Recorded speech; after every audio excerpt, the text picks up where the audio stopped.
Olá, tudo bem com você? Vamos recapitular mais uma lição da Escola Sabatina, neste trimestre, estudando aqui o livro de Deuteronômio, a verdade presente em Deuteronômio. E o tema da semana, lei e graça.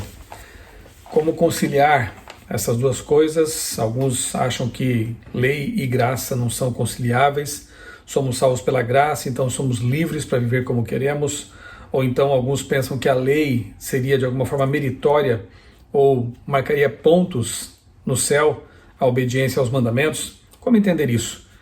Como harmonizar a lei, a obediência aos mandamentos de Deus e a graça de Cristo oferecida por nós na cruz do Calvário?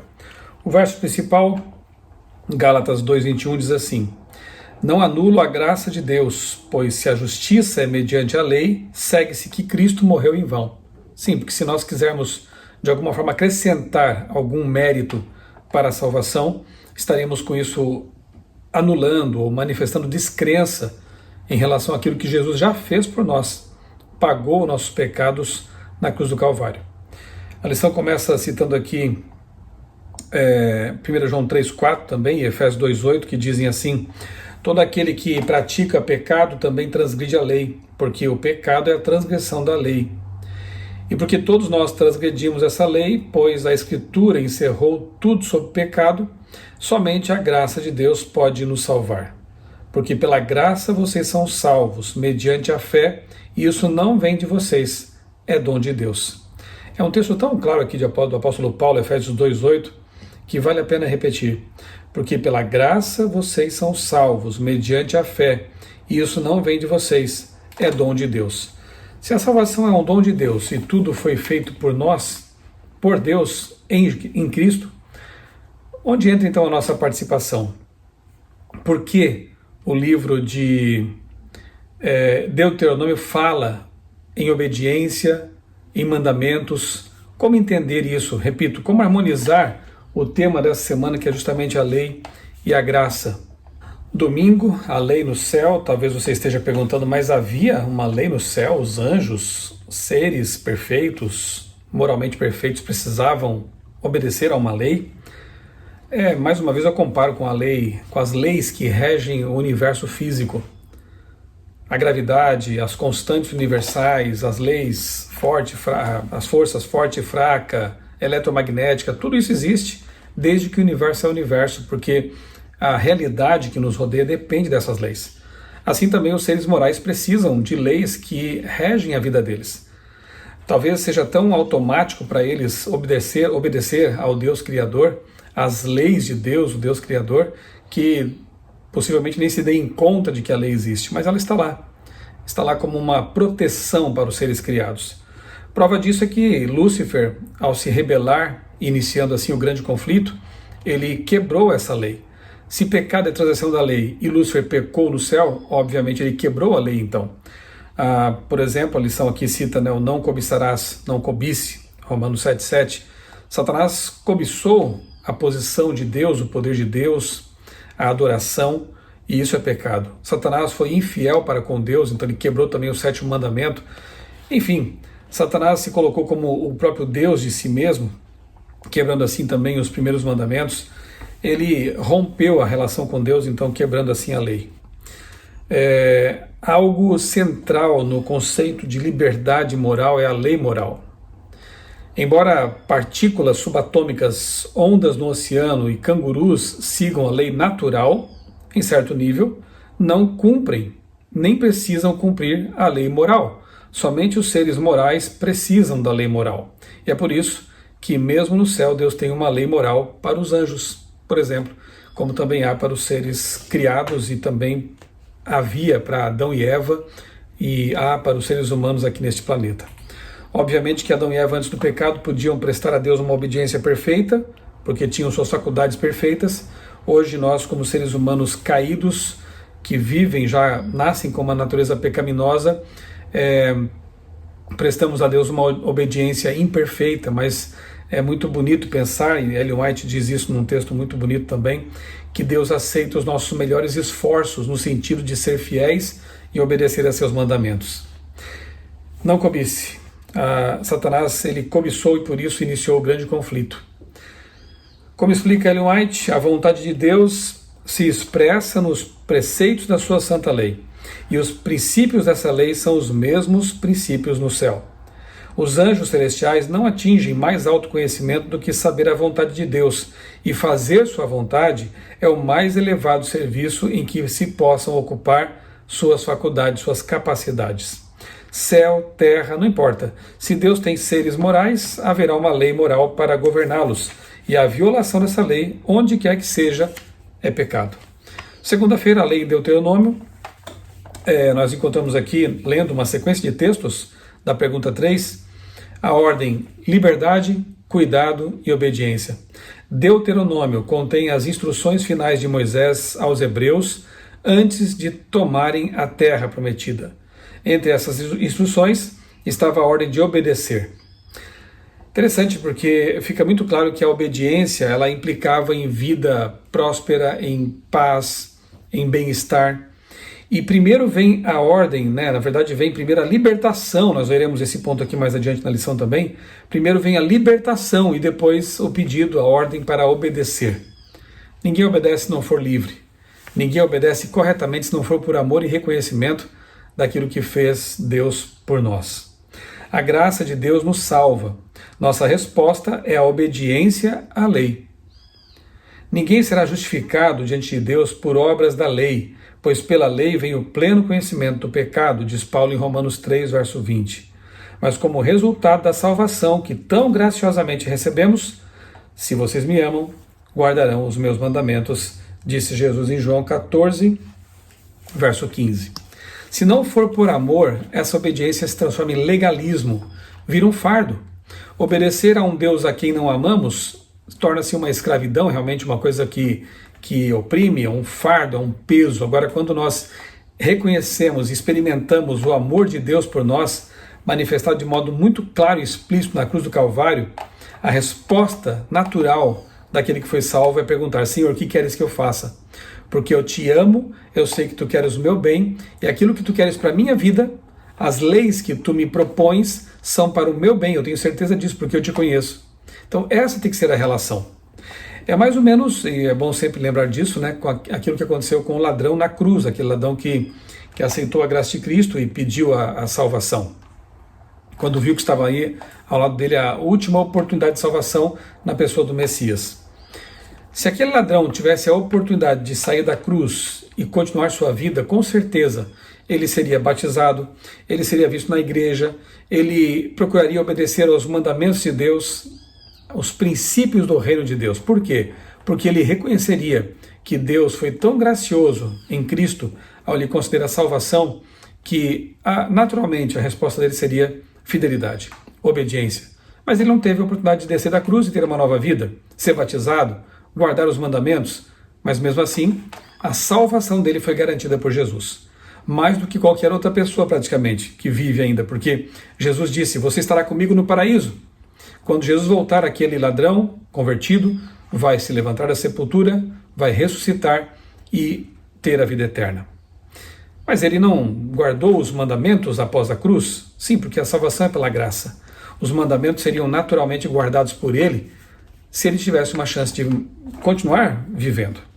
Terça-feira, o título são duas palavrinhas aqui hebraicas, letov lak, para o seu bem. O interessante é que essa expressão ela é singular. É para o seu bem. Deus ele trabalha com o povo, trabalhou com o povo hebreu, naturalmente, mas quando o assunto é salvação, isso é individual.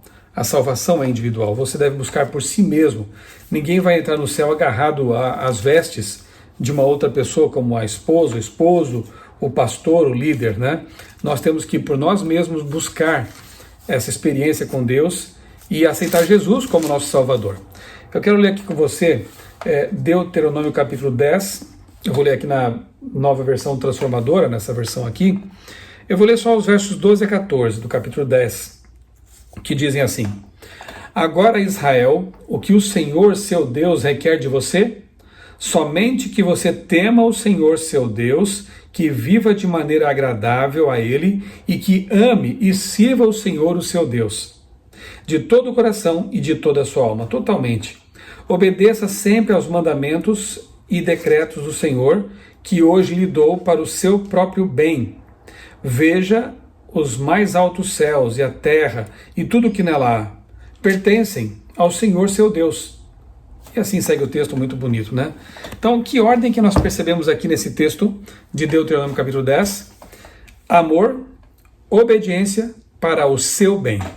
Então, primeiramente, vem o pedido de Deus: ame o Senhor seu Deus, reconheça o amor dele por você.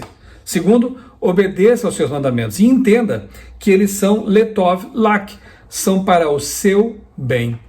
Ellen White mesmo compara, né, a lei de Deus com uma cerquinha de proteção que Deus coloca ao nosso redor daqueles que a aceitam para a sua proteção. A lição de hoje também nos faz pensar sobre a questão levantada por algumas pessoas que vem uma certa dicotomia entre o Deus do Antigo Testamento e o Deus do Novo Testamento. Como se o Deus do Antigo Testamento fosse cruel, punitivo, exigente, e o do Novo Testamento fosse aquele Deus que permite tudo em Jesus Cristo, a liberdade e assim por diante. Não é assim, obviamente. Assim como nós encontramos graça no Antigo Testamento, também encontramos seriedade e severidade até no Deus do Novo Testamento, que é Jesus Cristo. No Antigo Testamento vemos Deus destruindo, sim, nações que haviam se corrompido de tal forma que não havia mais remédio, as nações pagãs, nações violentas. Mas também vemos um Deus que perdoa a cidade de Nínive, capital de um dos impérios mais terríveis da antiguidade, o Império Assírio. Nós vemos Deus perdoando e aceitando o arrependimento de Raabe, uma prostituta que vivia em Jericó, poupando a vida dela e da família dela, inclusive a colocando na linhagem que dará no Messias, que deu no nascimento do Messias. Raabe foi uma das ancestrais de Jesus. Então nós vemos graça assim no Antigo Testamento, como também vemos Deus não se deixando escarnecer, Deus executando o juízo no Novo Testamento, por exemplo, a situação lá envolvendo Ananias e Safira, e claro, por ocasião da volta de Cristo e 1000 anos depois, a destruição final dos ímpios, do pecado e dos pecadores. É o mesmo Deus que ama, mas que não pode tolerar o pecado, que vai destruir o pecado finalmente, e quer que os pecadores se salvem, se arrependam e aceitem seu plano de salvação. A lição de quarta-feira, escravos do Egito, e aqui nós vemos então a repetição dos 10 mandamentos, que já haviam sido dados ali em Êxodo capítulo 20, aqui Moisés então ele repete os mandamentos, e ele adiciona um detalhe interessante no quarto mandamento, no sábado. É claro que o mandamento do sábado, o quarto mandamento, ele aponta para a criação. É o memorial da criação. 6 dias trabalharás e farás toda a tua obra, mas o 7º dia é o sábado do Senhor teu Deus, não farás nenhuma obra em tu, nem teu filho, enfim, porque em 6 dias fez o Senhor os céus, a terra, o mar e tudo que neles há. Então o sábado é um memorial, ele nos recorda semanalmente de que temos um Deus criador, que fomos criados por esse Deus. Mas aqui Moisés adiciona um detalhe interessante ao sábado. Ele diz que eu tirei você da terra do Egito. Então, o sábado, além de ser um mandamento que nos recorda do ato criador de Deus, ele também nos recorda do ato redentor de Deus. Ele aponta para a redenção. É um descanso espiritual também saber que nós temos a salvação em Cristo. Então aqui em Deuteronômio capítulo 5, Moisés, ele coloca aqui uma ênfase adicional ao mandamento do sábado, colocando então como também símbolo, lembrete da redenção. Nós somos criados por Deus, fomos redimidos por Deus, somos duplamente do nosso Senhor. E a lição termina com a ênfase que é dada ao longo da semana, de que não é por causa da nossa justiça, né? E o texto aqui, A Fé pela Qual Eu Vivo, de Ellen White, diz assim, que é justificação pela fé? É a atuação de Deus abatendo até ao pó a glória do homem e fazendo por ele aquilo que não está em sua capacidade de fazer por si mesmo. Quando o homem percebe sua insignificância, então está preparado para ser vestido com a justiça de Cristo. Que texto, hein? Quando nós percebemos nossa insignificância, quando percebemos que não temos mérito algum para a salvação, nós estamos preparados para receber as vestes de Cristo. Essas sim, cobrem nossos pecados e nos habilitam para a vida eterna. E depois disso, reconhecendo esse amor infinito de Deus, essa bondade maravilhosa, nós então só podemos perguntar, Senhor, o que queres que eu faça? Como queres que eu viva Deus mostra na Bíblia, em sua palavra, em seus mandamentos. E quando nós começamos a obedecer os mandamentos de Deus, começamos a guardar a lei de Deus, nós percebemos que realmente é o melhor para a nossa vida. É viver exatamente como Deus propõe que nós vivamos. E Ele sabe como devemos viver porque Ele é o nosso Criador. Então, por amor, obedeça aos mandamentos de Deus. Se você se sente fraco para fazer isso, se você se sente insuficiente, se você acha que não consegue, peça forças para Deus. Ele está disposto a capacitar você. Ele está disposto a conceder a você uma vida abundante, como Jesus diz nos Evangelhos. Ser fiel a Deus é a melhor coisa que podemos fazer. Ouve, Israel, ame de todo o coração ao seu Deus e obedeça seus mandamentos. Vamos orar? Amado Deus, bondoso Pai, muito obrigado, Senhor, porque nos amaste primeiro, porque demonstraste esse amor maravilhoso ao vir a este mundo e na pessoa de Jesus morrer por nós, pecadores, entregando a vida perfeita que Tu tens para pagar os pecados de seres imperfeitos como nós somos. Obrigado, Senhor, porque a Tua lei é uma cerca de proteção em nosso redor, porque a Tua lei mostra o que é o pecado e onde devemos mudar, e pelo Teu poder podemos mudar e pelo Teu poder podemos ser fiéis. Ajuda-nos, Senhor, a viver com a nossa vida alinhada aos Teus mandamentos, porque nós entendemos que é o melhor para nós, porque eles dão estabilidade, paz, felicidade, uma vida abundante, plena e saudável em todos os sentidos. Ó Pai, que nós possamos amar a Tua lei, como dizia Davi, e possamos, por amor, obedecer aos Teus mandamentos. Nós oramos e agradecemos tudo isso em nome de Jesus. Amém. Um grande abraço para você, Deus abençoe grandemente a sua vida e também a sua família.